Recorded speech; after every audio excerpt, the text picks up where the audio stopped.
Hello friends, आपका रोजगार तक यूट्यूब चैनल पर स्वागत है। आज हम लोग इस वीडियो में नए टॉपिक जो अभी भूगोल को देखेंगे। इसमें पहला जो वीडियो होगा वो आपको भारत की भू आकृति विज्ञान के बारे में हम लोग देखेंगे इस वीडियो में। चलिए देखते हैं भारत की भू विज्ञान आकृति। ये भारत का नक्शा है, भारत का मैप है। देख लीजिए, भारत में अभी प्रेजेंट में 28 राज्य हैं, 7 केंद्र शासित प्रदेश है। अब देखते हैं जो भारत जो कर्क रेखा है 37 डिग्री, ये भारत को कर्क रेखा भारत को 2 बराबर हिस्सों में विभाजित कर देंगे। देखिए आपको दिखाते हैं, ये 37 डिग्री ये जो रेखा है आपको 37 डिग्री, ये भारत को 2 बराबर हिस्सों में विभाजित करती है। ये पॉइंट है, यहाँ से ये जो रेखा जा रही है 37 डिग्री है। कहाँ किस स्टार से होकर गुजरती है देखते हैं। यह जो कर्क रेखा है मिजोरम, त्रिपुरा, पश्चिम बंगाल, झारखंड, छत्तीसगढ़, मध्य प्रदेश, राजस्थान और गुजरात से होकर गुजरती है। कहाँ से? मिजोरम, त्रिपुरा, पश्चिम बंगाल, झारखंड, छत्तीसगढ़, मध्य प्रदेश और राजस्थान और गुजरात से। ये देखिए, गुजरात, मध्य प्रदेश, छत्तीसगढ़, झारखंड, पश्चिम बंगाल, त्रिपुरा और मिजोरम से होकर गुजरती है। भारत के पड़ोसियों में पाकिस्तान, पड़ोसी कौन है? पाकिस्तान, अफगानिस्तान, चीन, नेपाल, भूटान, म्यांमार और बांग्लादेश शामिल है।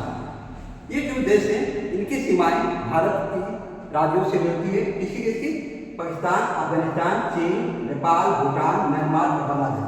बांग्लादेश की सीमा सबसे ज्यादा भारत से मिलती है, इसकी लंबाई सबसे ज्यादा है। अंडमान और निकोबार द्वीप समूह भारत संघ की दक्षिणी सीमा बनाते हैं। देखिए आपको दिखाते हैं, ये है आपको अंडमान निकोबार द्वीप, यहाँ पर है। ये सबसे दक्षिणतम पॉइंट है आपका भारत का। जो भारत है यह पूरी तरह से उत्तरी गोलार्ध में है। कहने का ये इसका जो उत्तरी गोलार्ध में है और दक्षिणी भाग उष्णकटिबंधीय क्षेत्र के भीतर स्थित है। भारत का जो दक्षिणी भाग, दक्षिण भारत उष्णकटिबंधीय क्षेत्र के स्थित है। उत्तरी भाग मतलब जो कर्क रेखा से ऊपर है वो आपको उपोष्णकटिबंधीय क्षेत्र या शीतोष्ण कटिबंधीय क्षेत्र में स्थित है। मध्य प्रदेश, छत्तीसगढ़, झारखंड, हरियाणा को छोड़कर, ठीक है चीजों, मध्य प्रदेश को, छत्तीसगढ़ को, झारखंड और हरियाणा को छोड़कर सभी राज्य या तो अंतर्राष्ट्रीय सीमा साझा करते हैं या समुद्री सीमा साझा करते हैं। जो भारत का क्षेत्रफल है, क्षेत्रफल की दृष्टि से यह 7वां सबसे बड़ा देश है, विश्व का सबसे बड़ा देश है। सबसे बड़े देशों की संख्या में क्रम में ये 7वां स्थान आता है। भौगोलिक क्षेत्रफल की दृष्टि से राजस्थान सबसे बड़ा राज्य है, जबकि गोवा सबसे छोटा राज्य है। इसके हिसाब से क्षेत्रफल की दृष्टि से, जनसंख्या की दृष्टि से सबसे बड़ा राज्य उत्तर प्रदेश है और सबसे छोटा आपको सिक्किम है। यह आपको मैप है भारत का। एक कर्क रेखा बीचों से गुजरती है। ये जो भाग है उत्तरी भाग, ये उपोष्णकटिबंधीय क्षेत्र में आता है। ये आपको उष्णकटिबंधीय क्षेत्र में आता है। जो भारत का मुख्य भूमि का दक्षिण बिंदु है ये 8 डिग्री पर है, इसलिए ये आपको विषुवत से उत्तर में है, इसलिए उत्तरी गोलार्ध में स्थित है। अब देखते हैं इससे संबंधित भारत का क्षेत्रफल 32,87,263 वर्ग किलोमीटर है, जो विश्व के कुल क्षेत्रफल का मात्र 2.42% है, 2.42% है। यह पूरी तरह से उत्तरी गोलार्ध में स्थित है। भारत की मुख्य भूमि 8 डिग्री 4 मिनट, देखिए ये जो मुख्य भूमि है 8 डिग्री 4 मिनट उत्तर में है और सबसे उत्तर में जो भारत की उत्तरी सीमा है वो आपको 37 डिग्री 6 मिनट उत्तरी अक्षांश है। 37 डिग्री 6 मिनट उत्तरी अक्षांश है। आपको दिखाते हैं ये जो भूमि है, ये जो पॉइंट है आपको 37 डिग्री 6 मिनट उत्तरी अक्षांश है।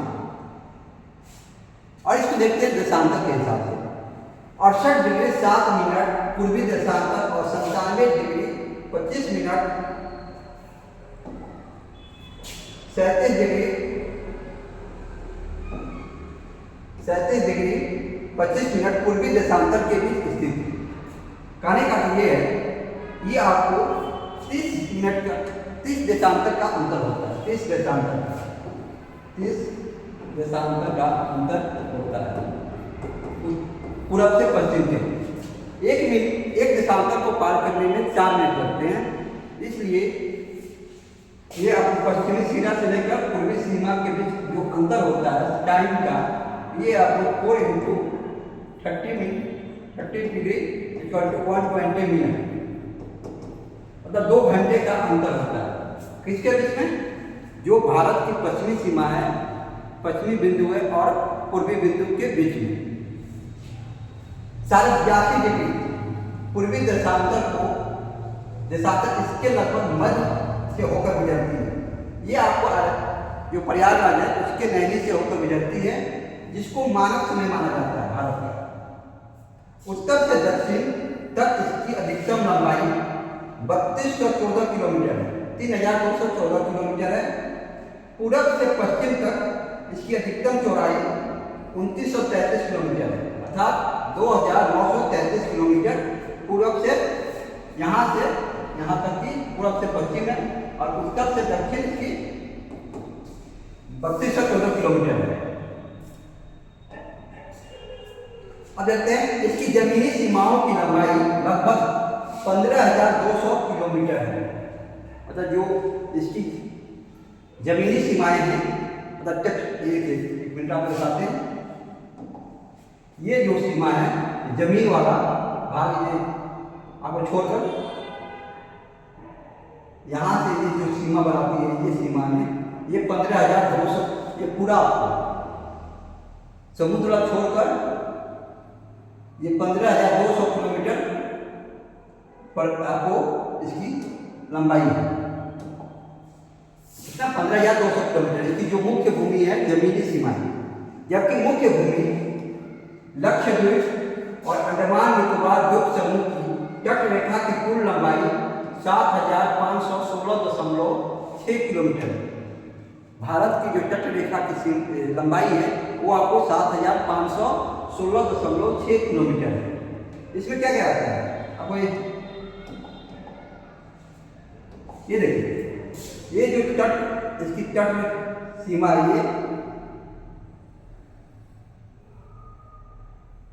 ये जो लंबाई है इसकी यहाँ तक, ये आपको ये लक्षद्वीप जो यहाँ लक्षद्वीप है, ये अंडमान निकोबार द्वीप समूह, इनकी जितनी भी लंबाई है तट की सब मिलाकर आपको 7,516.6 किलोमीटर है। उत्तर में भारत के उत्तर में बृहद पर्वत श्रृंखला हिमालय है, पूर्व में बंगाल की खाड़ी, पश्चिम में अरब सागर तथा दक्षिण में हिंद महासागर इसकी सीमा बनाती है। उत्तर में की हिमालय है, पूर्व में बंगाल की खाड़ी, पश्चिम में अरब सागर और दक्षिण में हिंद महासागर। ये जो भारत है, ये आपको इधर बंगाल की खाड़ी, ये हिंद महासागर,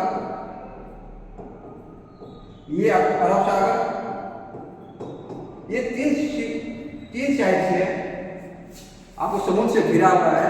इसलिए दक्षिणी भारत को प्रायद्वीपीय भारत कहा जाता है। ये प्रायद्वीप है, पेनिनसुला ये भाग होता है। भारत के उत्तर पश्चिम में इंदिरा कॉल पर देश की स्थलीय सीमा अफगानिस्तान, पाकिस्तान और कजाकिस्तान और चीन से मिलती है। जो भारत का उत्तर में जो सबसे लास्ट पॉइंट है वो आपको इंदिरा कॉल है, जहाँ पर पाकिस्तान, अफगानिस्तान, तजाकिस्तान और चीन, ये चारों देशों की सीमा वहाँ पर मिलती है। भारत की सबसे दक्षिणी बिंदु अंडमान निकोबार द्वीप समूह में स्थित है। कहाँ पर? अंडमान निकोबार द्वीप समूह में। इंदिरा पॉइंट के नाम से जाना जाता है। किसे?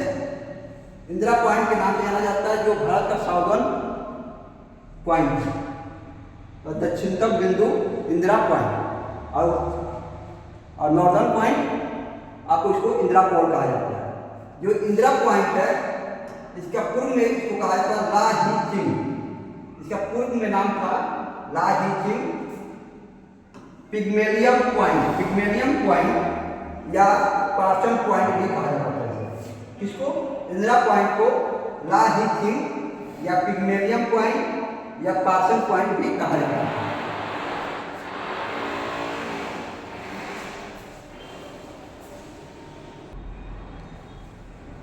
पिग्मेलियन पॉइंट या पार्सन पॉइंट भी कहा जाता था।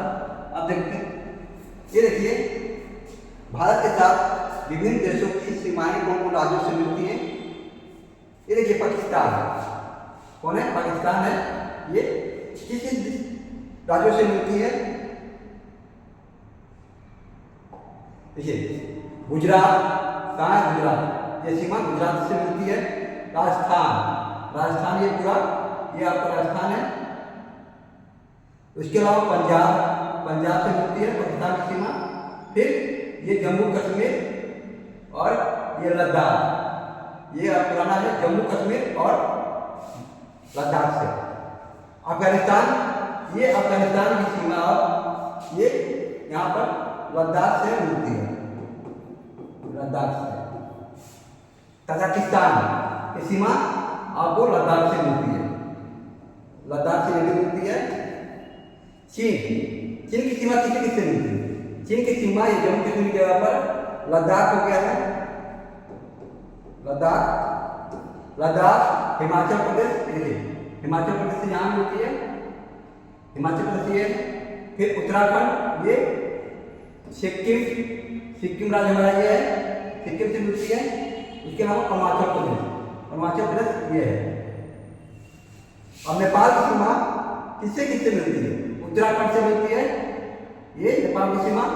फिर उत्तर प्रदेश, बिहार, आपको पश्चिम बंगाल, फिर सिक्किम। उत्तराखंड, उत्तर प्रदेश, बिहार, सिक्किम और पश्चिम बंगाल से मिलती है नेपाल की सीमा। भूटान की सीमा किससे मिलती है? भूटान देश कहाँ है? भूटान ये है, भूटान सिक्किम से मिलती है, सिक्किम ये ऊपर है। उसके अलावा पश्चिम बंगाल, ये पश्चिम बंगाल। फिर असम यहाँ पर है, देखिए रेड कलर में। और अरुणाचल प्रदेश से मिलती है ये आपको। इसके बाद बांग्लादेश की जो सीमा है सबसे लंबी है। कौन कौन राज्य से मिलती है? ये बांग्लादेश है, व्हाइट कलर में, ये बांग्लादेश है। ये आपको पश्चिम बंगाल, फिर असम से मिलती है, असम से यहाँ पर, ये असम का पार्ट है। फिर मेघालय ये है आपको। फिर त्रिपुरा कितने राज्यों से मिल रही है? 1, 2, 3, 4 राज्यों से मिल रही है। अब आता है म्यांमार ये है, इसकी सीमा किन किन भारतीय राज्यों से मिल रही है ये देख रहे हैं। सबसे ऊपर अरुणाचल प्रदेश, फिर ये नागालैंड है, नागालैंड से मणिपुर, फिर मिजोरम, ये मणिपुर है, ये मिजोरम। ये आपको दिया हुआ है भारतीय राज्यों की सीमा अंतर्राष्ट्रीय देशों से मिलती है। कौन कौन देशों से मिलती है? पाकिस्तान से कौन मिल रहा है? गुजरात, राजस्थान, पंजाब और आपको जम्मू कश्मीर। अफगानिस्तान से लद्दाख मिल रहा है, तजाकिस्तान से लद्दाख, चीन से लद्दाख, हिमाचल प्रदेश, उत्तराखंड, सिक्किम, हिमाचल प्रदेश। नेपाल से उत्तराखंड, उत्तर प्रदेश, बिहार, सिक्किम और पश्चिम बंगाल। भूटान से, देखो ये भूटान यहाँ पर है, भूटान से सिक्किम, पश्चिम बंगाल, असम और अरुणाचल प्रदेश। बांग्लादेश से पश्चिम बंगाल, असम, मेघालय, त्रिपुरा। और म्यांमार से अरुणाचल प्रदेश, नागालैंड, मणिपुर और मिजोरम।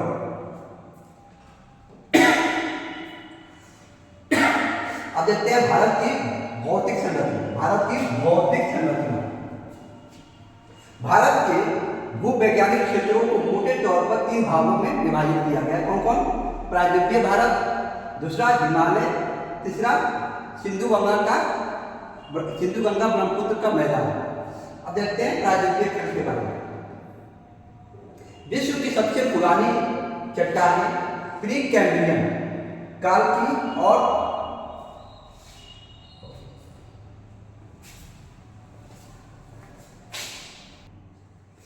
देख रहे थे, अच्छा बढ़ गया था। विश्व की सबसे पुरानी चट्टानें प्री कैम्ब्रियन काल की और सबसे नवीन चट्टानें क्वाटरनरी काल की। जो सबसे पुरानी है वो प्री कैम्ब्रियन और जो सबसे नवीन है वो क्वाटरनरी काल की है।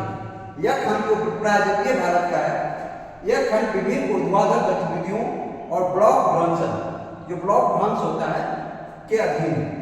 नर्मदा की भ्रंश घाटियाँ, अरावली पहाड़ियाँ जैसे अवशेष और अवशिष्ट पर्वत पूर्वी भारत में मालदा भ्रंश जैसे ब्लॉक भ्रंश के उदाहरण हैं। कौन कौन? जो नर्मदा घाटी की भ्रंश घाटी है, उसके अलावा अरावली पहाड़ियाँ हैं जिसमें कि अवशेष और अवशिष्ट पर्वत है ये। इसके अलावा पूर्वी भारत का मालदा भ्रंश जैसे ब्लॉक पर्वत के उदाहरण है। भ्रंश क्या होता है? घाटी होती है। इसमें सभी प्रकार की चट्टानें शामिल हैं। किसमें? प्रायद्वीपीय खंड में। क्या क्या है? आग्नेय, कायांतरित और अवसादी चट्टानें। प्रायद्वीपीय भारत के कोयला क्षेत्र कौन सा? गोंडवाना क्षेत्र। जो कोयला क्षेत्र है भारत का, वो गोंडवाना काल के दौरान विकसित हुआ है। कब हुआ है? गोंडवाना काल में विकसित हुआ है, जो कोयला क्षेत्र है भारत का। दक्कन की काली मिट्टी क्रेटेशियस काल के दौरान भारी मात्रा में लावा के बाहर निकलने से कारण बनी है। जो दक्षिण भारत की काली मिट्टी है, ये आपको क्रेटेशियस काल में लावा के बाहर निकलने के कारण बनी है। अब देखते हैं हिमालय के बारे में थोड़ा। हिमालय भूगर्भीय रूप से सबसे युवा, कमजोर और लचीले या संरचनात्मक रूप से वलित पर्वत है। क्या है? वलित पर्वत है हिमालय। ये सबसे युवा है, कमजोर भी है, लचीला है। युवा होने के कारण कमजोर है।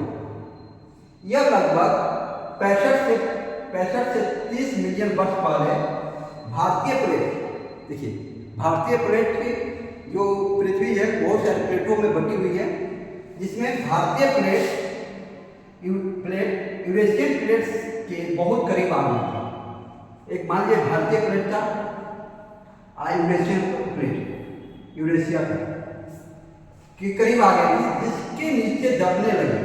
ये दोनों नजदीक आ गए, दबने लगे, जिससे पार्श्व संपीड़न हुआ। मतलब एक दूसरे के ऊपर आ गए थे, जिसके कारण दबाव उत्पन्न हुआ। परिणाम स्वरूप क्षैतिज सागर सिमट कर हिमालय के 3 समानांतर श्रेणियों में बदल गया। ये जो जगह था, ये जो भाग था, ये आपको क्षैतिज सागर था। ये आपको जो भारतीय प्लेट है, ये यूरेशियाई प्लेट है मान लीजिए। ये जो दोनों आगे बढ़े तो क्षैतिज सागर में जितने भी अवसाद थे वो सिकुड़ने लगे और दबाव के कारण दबकर वो हिमालय के रूप में पर्वत का रूप लेंगे। जो हिमालय पर्वत है 3 श्रेणियों में बटा है। कौन कौन? हिमालय 4 स्तरखंड विवर्तनिक पर्वत श्रृंखलाओं से मिलकर निर्मित होता है। क्या क्या? ट्रांस हिमालय, ग्रेटर हिमालय और लघु हिमालय तथा शिवालिक हिमालय। कौन कौन? ट्रांस हिमालय, उसके बाद बृहद हिमालय जिसे ग्रेटर हिमालय भी कहा जाता है, लघु हिमालय या मध्य हिमालय, चौथा है शिवालिक हिमालय। अब देखते हैं सिंधु गंगा ब्रह्मपुत्र मैदान। ये आपको जैसे ही जो भारतीय प्लेट और यूरेशियाई प्लेट आपस में एक दूसरे के नीचे आए, उसके कारण जो दबाव उत्पन्न हुआ, उसके कारण आपको हिमालय पर्वत का निर्माण हुआ। जो हिमालय पर्वत का जो निचली सिरा थी वो आपको मैदानी एरिया में बदल गया। यह जो मैदानी मैदान है, यह उत्तर में हिमालय और दक्षिण में प्रायद्वीप पठार से निकलने वाली नदियों की जलोढ़ निक्षेप जो नदियाँ हिमालय से और प्रायद्वीपीय भारत से बहती हैं, वो जो मिट्टी या अवसाद लेकर आती हैं, उनसे निर्मित हुआ है। उनसे निर्मित एक क्रमिक मैदान है। कौन? गंगा, सिंधु, गंगा और ब्रह्मपुत्र का मैदान है। अब देखते हैं हिमालय का अक्ष संघीय मोड़। भारत जो हिमालय है, दो जगह पर वो एकदम घुमा हुआ है। देखिए ये जो जगह है, यहाँ पर ये हिमालय जाकर ये घुमा हुआ है। ये जो जगह है, ये आपको नमचा बलुआ है, और यहाँ पश्चिम में नागा पर्वत, यहाँ पर आपको घुमा हुआ ये कर्व टाइप का दिखाई देगा। हिमालय की संरचनाएं और प्रवृत्तियां सीमा के दोनों सिरों पर तेजी से परिवर्तित होती हैं, दोनों सिरों पर परिवर्तित होती हैं, जो अक्ष संज्ञा नामक मोड़ को परिभाषित करती है। तो एक दंड घुमा हुआ है, देखिए ये जाता है यहाँ से, यहाँ घूम जाता है, इस तरह जाकर इस तरह घुमा हुआ है, और यहाँ भी नागा पर्वत के पास भी आपको घुमाव देखा जाएगा, मोड़ देख सकते हैं, जिसे अक्ष संज्ञा मोड़ कहा जाता है। हिमालय के पश्चिमी अक्ष संज्ञा मोड़ नागा पर्वत के निकट है। कहाँ पर? नागा पर्वत के निकट, जहाँ सिंधु नदी गहरी खाई को काटते हुए निकलती है। यहीं पर सिंधु नदी निकलती है। और पूरब में अरुणाचल प्रदेश में भी एक ऐसा ही हेरपियन टर्न, जिसे यू आकार का मोड़ कहा जा सकता है, यू आकार। ये जो मुड़ा हुआ है, ये आपको उल्टा यू है, जहां ब्रह्मपुत्र नदी को पार करने के बाद पहाड़ पूरब से दक्षिण की दिशा की ओर तीव्र मोड़ लेती है। ये आपको यहाँ से घूमने के बाद इधर आपको मोड़ जाता है। अब देखते हैं, भारत को 6 भू आकृति में विभाजित किया जा सकता है। 6 भागों में विभाजित किया गया। क्या क्या? जो भारत की भौतिक विशेषताएं हैं, भौगोलिक रूप से 6 भागों में विभाजित किया गया है। पहला हिमालय पर्वत, दूसरा उत्तरी मैदान, तीसरा प्रायद्वीपीय पठार, चौथा तटीय मैदान, पांचवा द्वीप समूह, छठा भारतीय रेगिस्तान। आज इस वीडियो में हम लोग हिमालय पर्वत और उत्तरी मैदान देखेंगे। अब देखते हैं हिमालय पर्वत। जो हिमालय पर्वत है, इसका पश्चिमी हिस्से की तुलना में हिमालय पर्वत के पश्चिमी हिस्से की तुलना में पूर्वी हिस्से में तुंगता संबंधी विभिन्नताएं अधिक हैं। कहां पर? पूर्वी हिस्से में। सामान्य अभिविन्यास भारत के उत्तर पश्चिमी भाग में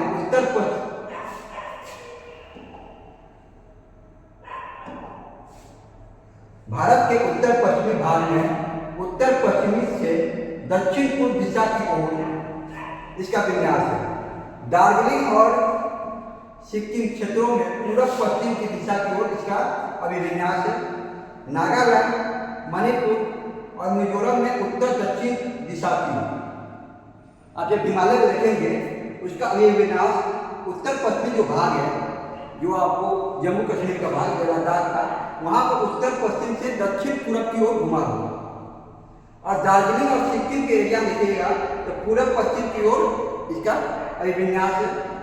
और नागालैंड, मणिपुर और मिजोरम में आप देखेंगे तो वहां पर दक्षिण पूर्व दिशा की ओर इसका उत्तर दक्षिण की ओर अभिविन्यास है, तो उत्तर से दक्षिण की ओर जाना है।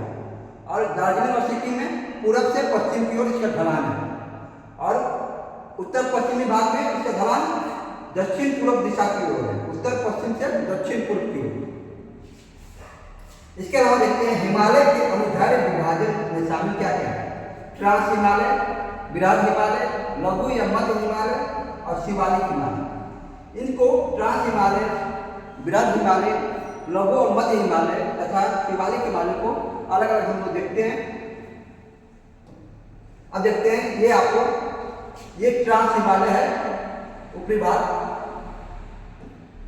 ये आपको बीच में ग्रेटर, यहाँ लिखा जाएगा ग्रेटर हिमालय, फिर इसके बाद मध्य हिमालय, ये शिवालिक हिमालय सबसे लास्ट। अब यहाँ देखिए, साउथ से जैसे नॉर्थ को जाते हैं, सिंध गंगा का मैदान, फिर शिवालिक से आउटर हिमालय कहा जाता है या बाह्य हिमालय। उसके बाद आता है मिड हिमालय, जिसे लघु या मध्य हिमालय कहा जाता है। ये हाइट देख लीजिए, सबसे कम किसका है, मैदानी एरिया। फिर उससे ऊंचा शिवालिक, उससे ऊंचा बढ़ता है ये आपको मिड हिमालय, जो लघु हिमालय या मध्य हिमालय कहते हैं। सबसे ज्यादा देखेंगे तो ये ग्रेटर हिमालय, जिसे बृहत्तर हिमालय भी कहा जाता है, उसकी है। समुद्र तल से इसकी ऊंचाई सबसे ज्यादा है, इसका ग्रेटर हिमालय। यहीं पर आप माउंट एवरेस्ट, जो सबसे ऊंची पर्वतीय श्रृंखला है, इसी बृहद हिमालय श्रेणी में देख सकते हैं। उसके बाद आता है लद्दाख हिमालय, कैलाश है, जो आप ट्रांस हिमालय का भाग है। उसके बाद आता है तिब्बत का पठार। अब देखते हैं ट्रांस हिमालय को। ट्रांस हिमालय ये देखिए, जो काराकोरम, लद्दाख, जास्कर रेंज है, इन तीनों को मिलाकर ट्रांस हिमालय कहा जाता है। कहाँ ये आपको काराकोरम रेंज है, ये आपको लद्दाख, ये आपको जास्कर रेंज, ये आपको लद्दाख एरिया में मिलता है। भारत के लद्दाख क्षेत्र में ये आपको देखा जा सकता है। ये जो येलो कलर में है, ये जो आपको ये आपको बृहद हिमालय का भाग है, क्षेत्र है। देखिए माउंट एवरेस्ट किसमें है, ये आपको बृहद हिमालय मानता है। धौलागिरी भी बृहद हिमालय में। ये आपको जो ब्लू कलर में दिखाया गया है वो आपको मध्य हिमालय या लघु हिमालय, और ग्रीन कलर में आपको शिवालिक श्रेणियां दिखाई गई है, जो बाह्य हिमालय के नाम से भी जानी जाती है। अब देखते हैं ट्रांस हिमालय का। यह लगभग 40 किलोमीटर चौड़ा है। ये जो है 40 किलोमीटर चौड़ा है। इनमें जो ट्रांस हिमालय, इसमें 33 सागर के अवसाद हैं। जो 33 सागर के सिकुड़ने के कारण जो हिमालय का निर्माण हुआ था, वो आपको ट्रांस हिमालय में देखा जा सकता है। जिसके नीचे, ट्रांस हिमालय के नीचे टर्शियरी ग्रेनाइट पाए जाते हैं। क्या? टर्शियरी ग्रेनाइट ट्रांस हिमालय के नीचे पाए जाते हैं। भारत में ट्रांस हिमालय, काराकोरम, लद्दाख, जास्कर पर्वत श्रृंखलाएं हैं। जो ये ट्रांस हिमालय का हिमालय है, उसकी जो श्रृंखलाएं हैं भारत में, काराकोरम, लद्दाख और जास्कर पर्वत श्रृंखलाएं भारत में पाई जाती हैं। अब देखते हैं बृहद हिमालय, जिसे ग्रेटर हिमालय भी कहा जाता है। अब ये देखिएगा, जो भी आपको दिखाई देगा, ये आपको केटू, ये आपको जो केटू पहाड़ है, ये आपको ट्रांस हिमालय का भाग है। इसके अलावा ये जो एवरेस्ट है, देखिए एवरेस्ट यहाँ लिखा हुआ है, एवरेस्ट, ये जो एवरेस्ट यहाँ पर है, ये आपको बृहद हिमालय के भाग है। धौलागिरी हो गया या अन्नपूर्णागिरी, ये सब आपको बृहद हिमालय का ही भाग है।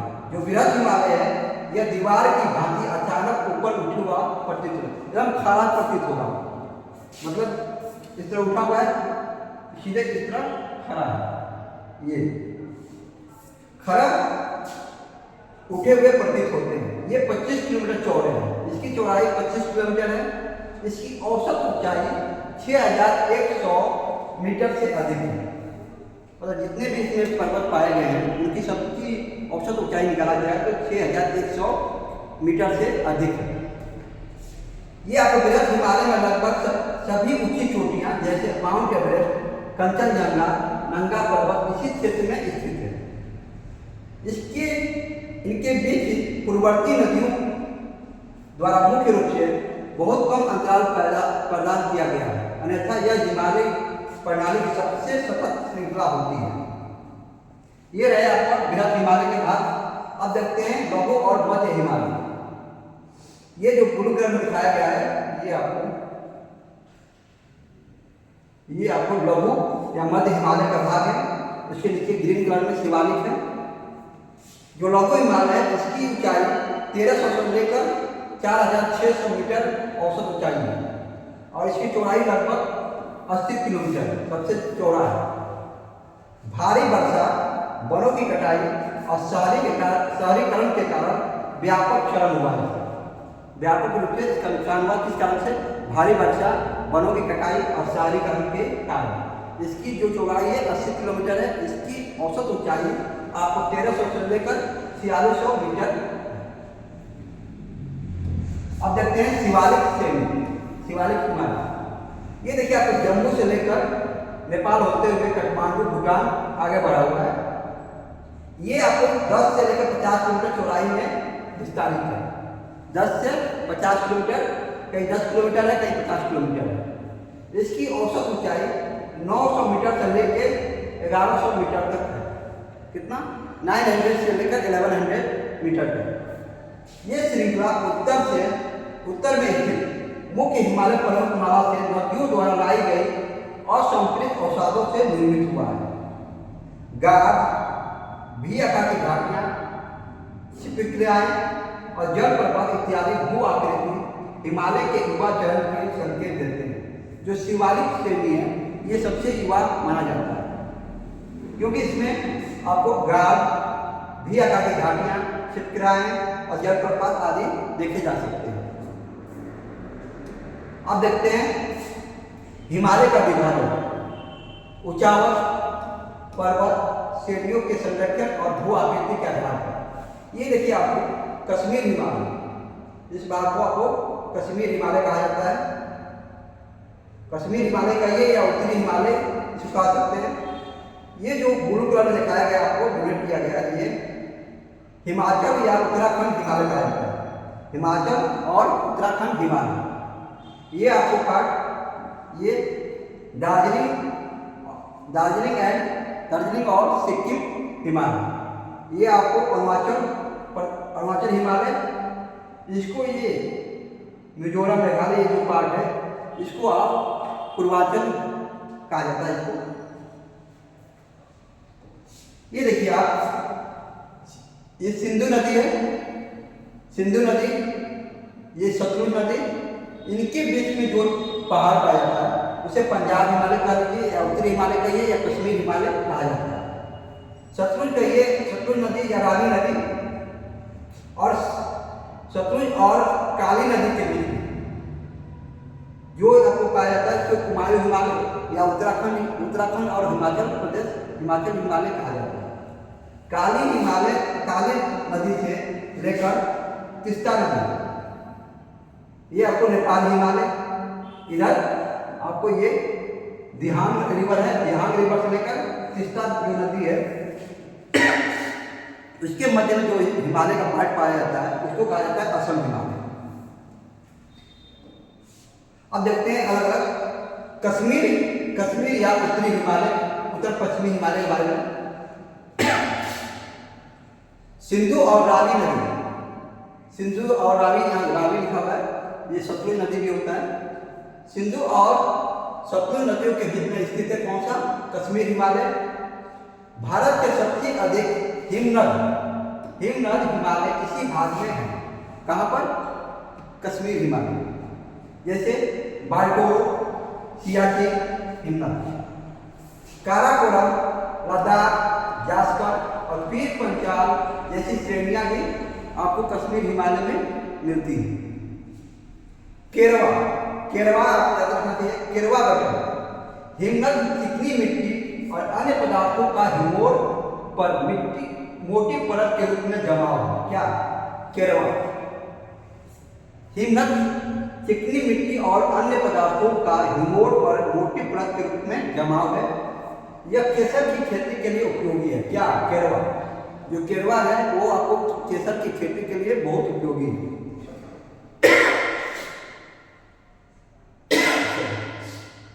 कश्मीर हिमालय का सबसे दक्षिणी भाग अनुदैर्घ्य घाटियां पाई जाती हैं। जो कश्मीर हिमालय का दक्षिणी भाग है उसमें आपको घाटियां पाई जाती हैं जिसे दून कहा जाता है। दून, जैसे जम्मू दून और पठानकोट दून। महत्वपूर्ण भौगोलिक विशेषताएं क्या क्या है? डल झील, बुलर झील, पैंगोंग त्सो और सो मोरारी झीलें यहाँ पाई जाती हैं। विराट हिमालय पर जोजिला दर्रा और पीर पंजाल में बनिहाल दर्रा, जास्कर पर खोटुला दर्रा, लद्दाख श्रेणी में खारदुगला दर्रा पाया जाता है। आप देख सकते हैं जो महत्वपूर्ण झीलें हैं जैसे डल झील हो गया, बुलर झील हो गया, पैंगोंग त्सो झील हो गया, सो मोरारी झील, ये आपको कहाँ मिलती है? कश्मीर हिमालय में या उत्तरी हिमालय कहिए या पंजाब हिमालय कहिए, उसमें आपको मिलता है। और बृहद हिमालय पर, जो बृहद हिमालय है, ट्रांस जो ग्रेटर हिमालय है, उसमें आपको उस पर आपको जोजिला दर्रा, जो ये कश्मीर हिमालय उसी में, पीर पंजाल में, पीर पंजाल पर्वत श्रृंखला उसमें बनिहाल दर्रा, जास्कर जो पर्वत श्रृंखला है उस पर आपको खोटुला दर्रा, और लद्दाख श्रेणी में आपको खारदुगला दर्रा मिलेगा। अब देखते हैं हिमाचल और उत्तराखंड हिमालय। यह पश्चिम में रावी और पूरब में काली नदी के बीच स्थित है। कहाँ का? या ये कहिए पश्चिम में सतलुज और पूरब में काली नदी के बीच स्थित है। हिमालय की 3 मुख्य पर्वत श्रृंखलाएं बृहद हिमालय, लघु हिमालय, जिन्हें हिमाचल में धौलाधर और उत्तराखंड में नागटिबा कहा जाता है। किसको?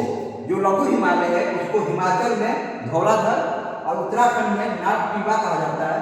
और शिवालिक श्रेणी हिमालय के इस खंड में स्थित है। किसमें?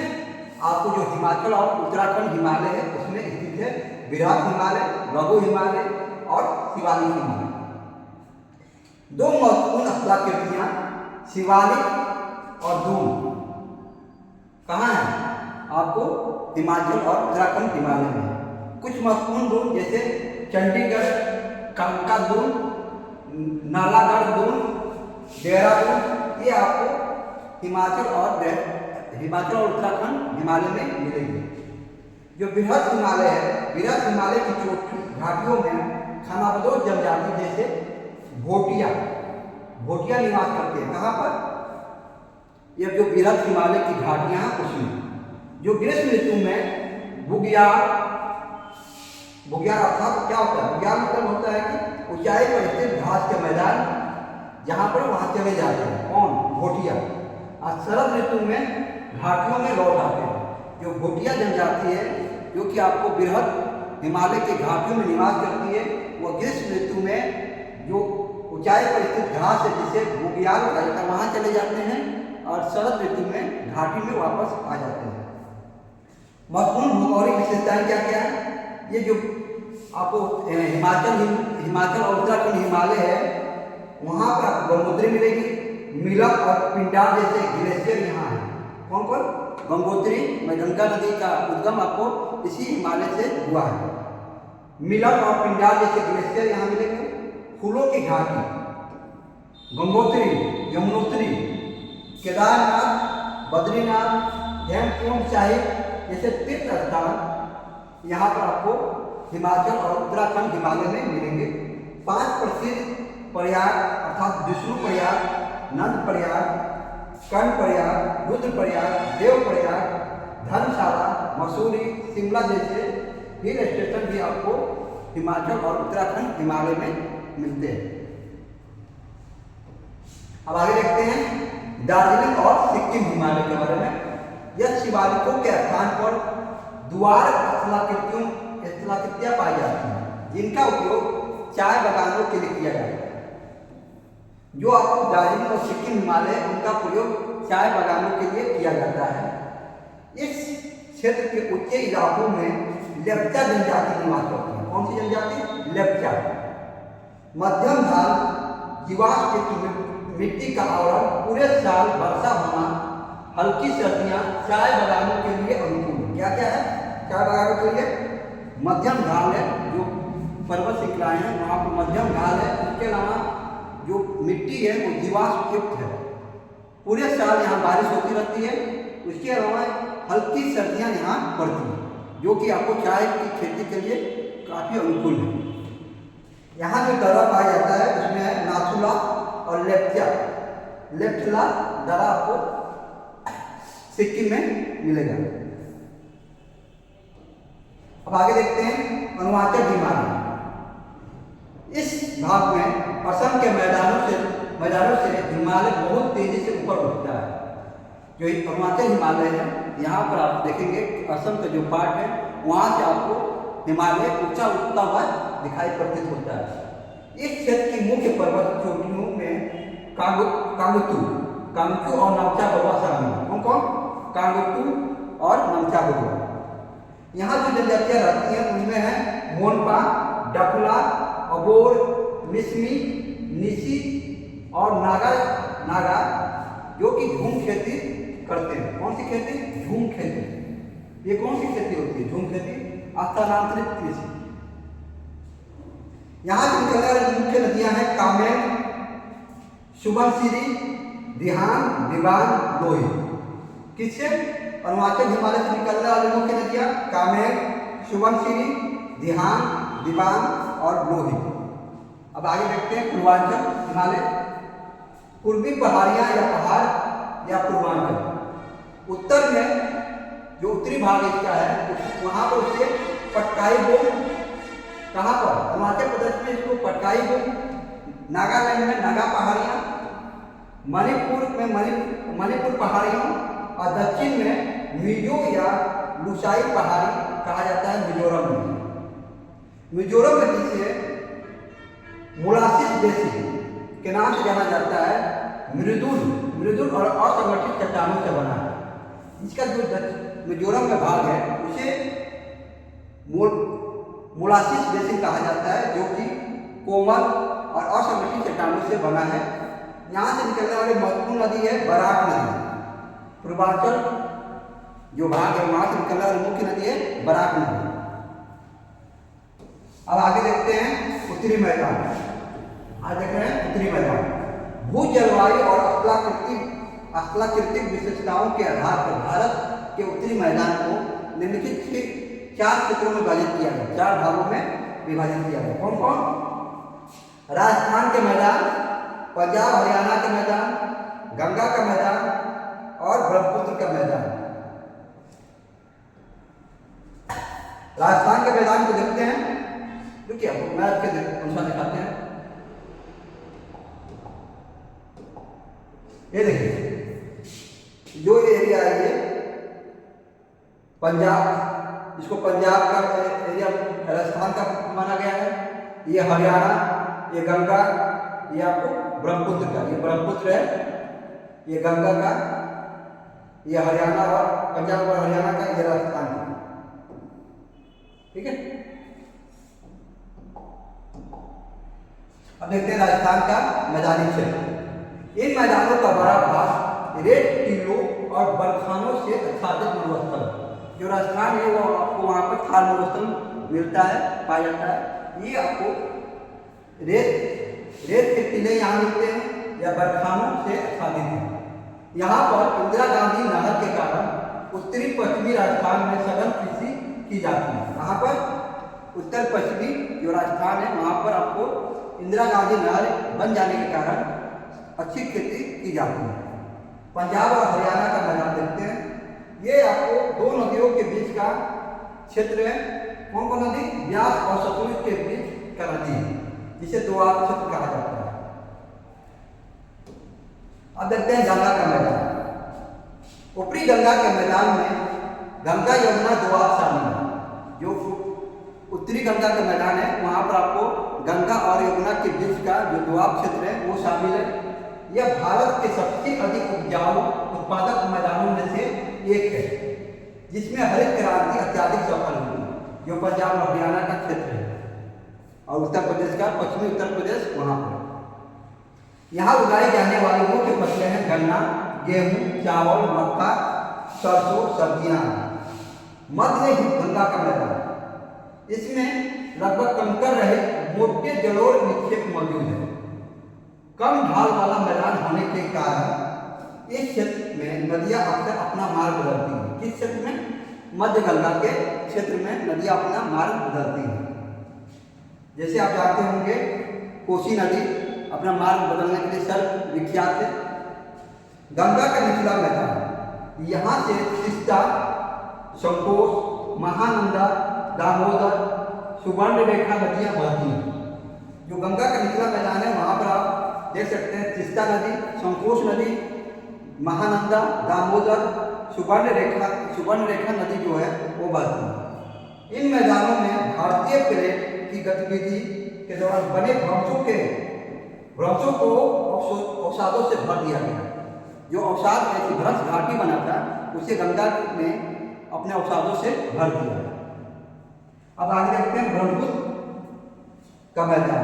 ब्रह्मपुत्र नदी का मैदान, माजुली का क्षेत्रफल, माजुली का क्षेत्रफल लगभग 930 वर्ग किलोमीटर है। 930 वर्ग किलोमीटर है। माजुली क्या है? एक नदी द्वीप है। यह जो माजुली है भारत का सबसे बड़ा नदी द्वीप है, सबसे बड़ा नदी द्वीप है, विश्व का दूसरा सबसे बड़ा नदी द्वीप है। कौन? माजुली। ये आपको ब्रह्मपुत्र नदी के बीच में स्थित है, असम के क्षेत्र में।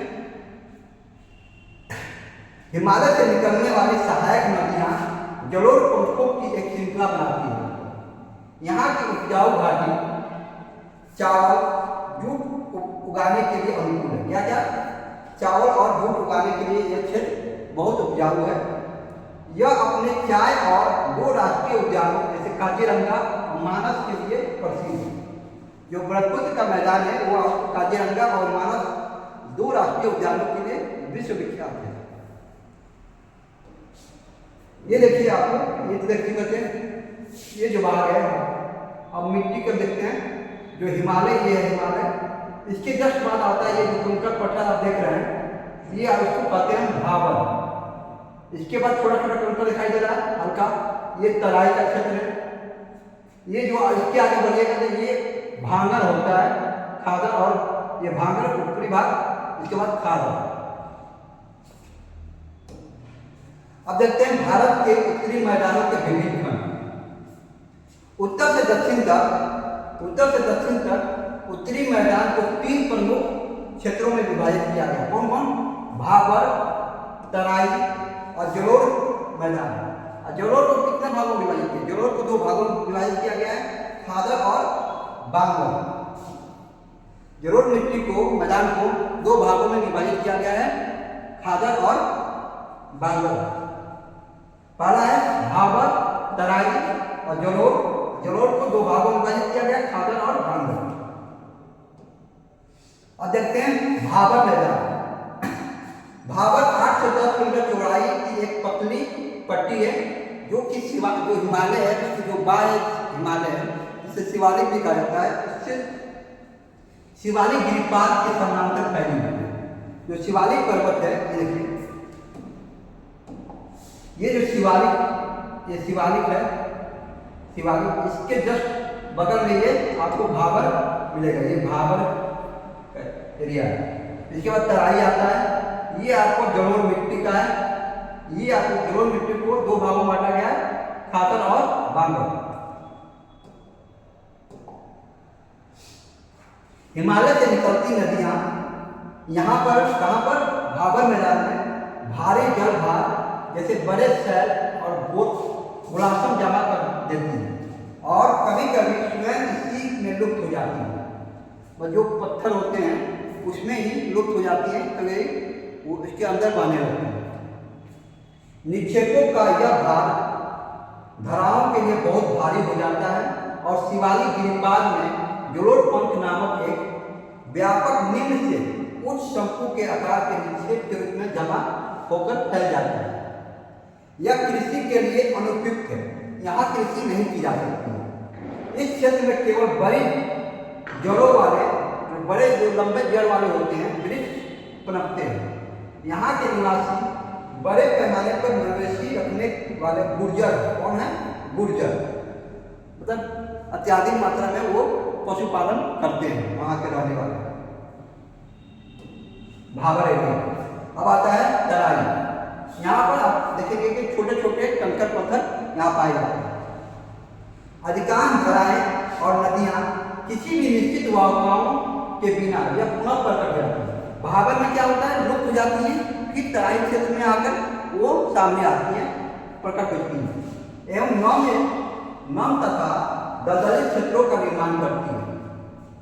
मतलब जो हिमालय से निकली, शिवालिक से निकलती हैं, उसके बाद वो भाबर एरिया में आपको लुप्त हो जाती हैं, फिर तराई में प्रकट होती हैं।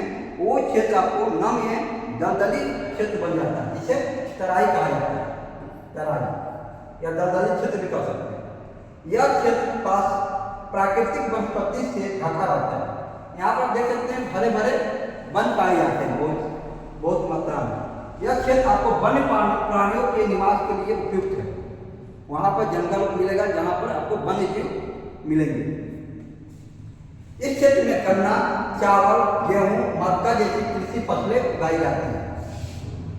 अब देखते हैं बांगर मैदान। बांगर किसे कहते हैं? बांगर पुराने जलोढ़ मिट्टी को कहा जाता है। पुराने जलोढ़ द्वारा निर्मित उच्च भूमि जलोढ़ पंथ का प्रतिनिधित्व करता है, जो बांगर होता है। उत्तरी मैदानों का सबसे बड़ा भाग इसी पुराने जलोढ़ से बना है। इससे बांगर से यहाँ की मृदा गहरे रंग की ह्यूमस से भरपूर उत्पादक होती है। जो बांगर मिट्टी है, बांगर क्षेत्र है, वो आपको गहरे रंग की होती है, ह्यूमस ज़्यादा पाया जाता है और उत्पादक होती है। इस जलोढ़ में चूनेदार निक्षेप या कंकड़ पत्थर की सांद्रता और गांठें होती हैं। अब देखते हैं खादर मैदान। नदियों के किनारे नए जलोढ़ निक्षेपों को खादर भूमि के रूप में जाना जाता है। मतलब कि बांगर के बाद जो नया मिट्टी अवसाद लाकर निक्षेपित होता है उसे खादर के रूप में जाना जाता है। यह बाढ़ वाले मैदानों के नए तथा युवा निक्षेप होते हैं। खादर की अधिकांश भूमि गहन कृषि के लिए आदर्श होती है। यहाँ मुख्य रूप से गन्ना, चावल, गेहूं, मक्का, तिलहन के पैदावार होती है। कहाँ पर? आपको खादर क्षेत्र में।